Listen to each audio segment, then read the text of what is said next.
if there is a peace deal that is unacceptable to Ukrainians, I am about as convinced as you can be that this war won't actually stop. And whether that means a guerrilla war or sort of a regular war that could go on for a very long time, I think that is far more likely than Ukrainians rolling over and saying, "Oh, we're Belarus now. I guess we'll give up on all the things we've been fighting for 11 years." Times Radio Breakfast, it's 6 minutes past 6. Now, Volodymyr Zelensky says President Putin is lying about wanting a ceasefire and isn't even planning a fresh assault on Ukraine. The Ukrainian leader claims Russian forces are massing on the eastern border, suggesting an intention to attack the Sumy region. Let's speak to Will Lloyd, who's the Times correspondent in Kyiv. Morning, Will. Good morning, Chloe. Hi. Good to have you with us. Just give us a few more details then on what President Zelensky says Putin is planning to do. He said yesterday in a post on X that Russia is going to continue ignoring these diplomatic efforts to bring the war to a close, and that it is preparing to effectively invade Ukraine again in the Sumy region. Now, the Sumy region is where Ukrainian forces entered into Russia, into Kursk, last August. And since the beginning of this year, really, they've started to be pushed back, those Ukrainians. And in the last week or so, they've lost a lot of territory to Russian forces. I mean, I've personally watched Ukrainians coming out, Ukrainian soldiers sort of being bussed out of the regional capital in Sumy.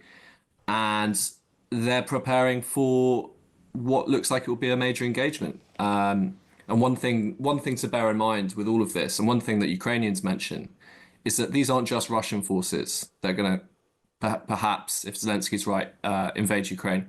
These are Russian and North Korean forces. And something that I think is worth your listeners' time is, again, this is something Ukrainians say. These North Korean forces were sort of a bit of an ominous joke when they entered this war. I think it was in last September. But actually, they've turned out to be quite good soldiers. And Ukrainians will talk about the fact that they're often very young, these North Koreans, compared to the average age of a Ukrainian soldier. They're very physically fit, and they're totally fanatical. They do not care about dying, which obviously in ordinary life is something we would be slightly concerned if we met someone who didn't care about dying.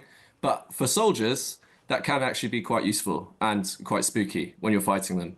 So probably worth keeping an eye on that.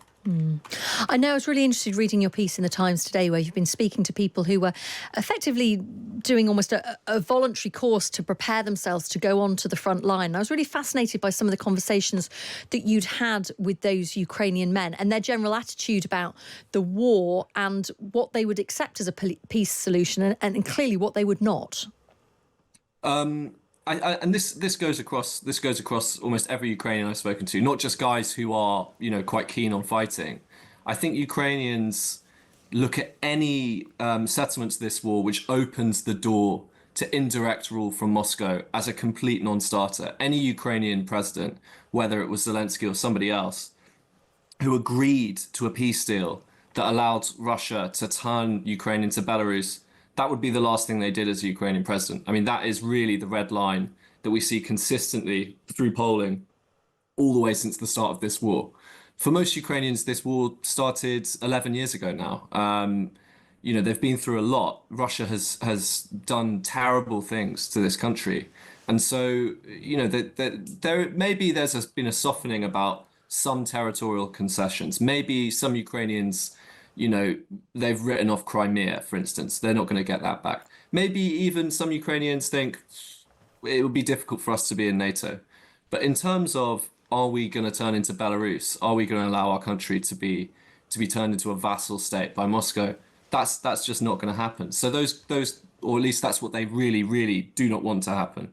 And so those men I was speaking to, for some of them, this war started with Catherine the Great in the 18th century. For some of them, this is to do with things that happened after World War I or World War II. Some of them said, we've always been fighting Russia and we always will fight Russia. And there's certainly a fatalism, I think, for people who are preparing to fight, or people who very earnestly desire the opportunity to fight. There's a sense of Russia as this sort of beast that always slouches into Ukrainian history and has to be fended off. One of the concerns, very obviously, is that a peace deal could almost be imposed upon Ukraine if Trump and Putin come to some kind of deal. Trump says we're no longer going to give any kind of support to Ukraine. You accept this or you're on your own. What would the response be from the sort of Ukrainians you are speaking to? Are you saying that they would just carry on fighting regardless? I think it's really important to bear in mind when we discuss Ukraine at the moment. There's a couple of things going on. So at one level, there's the Keir Starmer summit, and we're talking about coalition of the willing, and Mr. Witkoff's gone to Moscow, and Mr. Rubio's in Saudi Arabia, and there are these talks and this high level diplomacy. At the other level is the fact that in my sort of 2 weeks here, I haven't really no Ukrainians really brought that up with me. They think about the fact that they might have family members in the Donbass who are living under Russian occupation, or they're thinking about maybe their husband has been captured by the Russians last year, and they're thinking about them, or they're preparing to fight. And when this goes directly to what you're saying is, what does it mean to prepare to fight? Now, if there is a peace deal that is unacceptable to Ukrainians, I am about as convinced as you can be that this war won't actually stop. And whether that means a guerrilla war or sort of a regular war that could go on for a very long time, I think that is far more likely than Ukrainians rolling over and saying, "Oh, we're Belarus now. I guess we'll give up on all the things we've been fighting for 11 years." And so in light of that, what do Ukrainians make of Keir Starmer's efforts to kind of pull together this coalition of the willing? There was this virtual meeting yesterday with 29 world leaders. We're getting more detail, a minimum of 10,000 troops being committed in any kind of peacekeeping force. Keir Starmer keeping his cards slightly close to his chest, not saying which nations are committed to it, but he says it's far more than are publicly saying that they will be involved. What are Ukrainians thinking about all of that that's going on? I mean, I'm sure they're grateful that some efforts are being made, but do they think it will make any difference?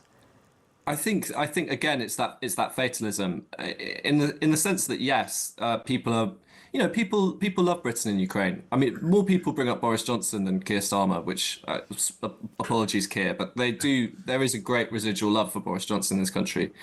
In terms of boots on the ground, I think that in some ways Ukrainians sort of. I had one conversation where someone said, "We don't really need boots on the ground. We have 1 million men under arms." In keeping the skies clear, keeping drones and missiles and planes out of the skies, which is something that maybe a coalition of the willing could potentially do. I mean, it would be completely unacceptable to the Russians. There would have to be some kind of pressure put on them to make that happen. It's difficult. There's a lot of people would quite like that.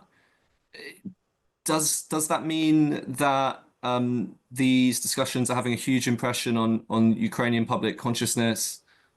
I'm not sure. I mean, there's definitely now, since Trump came in, a real wariness about partnerships and alliances. There's a feeling that America is like a tap, and it turns off and it turns on, and you can't really rely on America too much. I even heard that about the Biden administration because of the delays in getting weapons to Ukraine.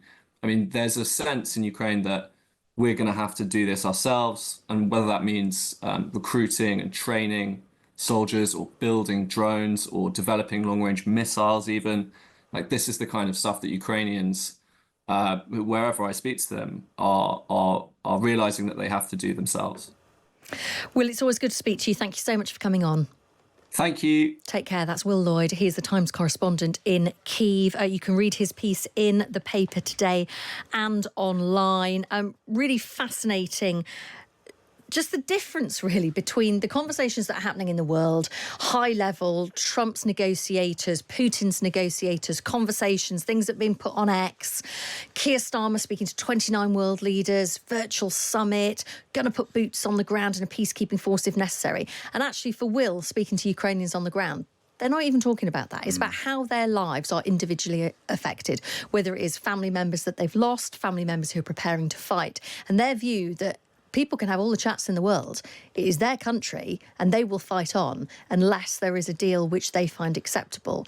And it's perhaps not surprising, but I mean, it really does just show you what they're up against here. It is worth saying as well, Will Lloyd's piece is really good, and the great news is you can read all of the fantastic journalism. Will is just one of the brilliant journalists who works for The Times and The Sunday Times. You can read all of that for free this weekend at thetimes.com. Not only that, you can look back at the archive, 2 million articles you can read for free. Yeah, it'll keep you busy throughout the course of the day while you're listening to us. Do you know, one of the things I wrote down when Will said there about the men he's been speaking to who have this approach, we will always be fighting Russia. I've written down the coalition of the willing is being led by Ukraine.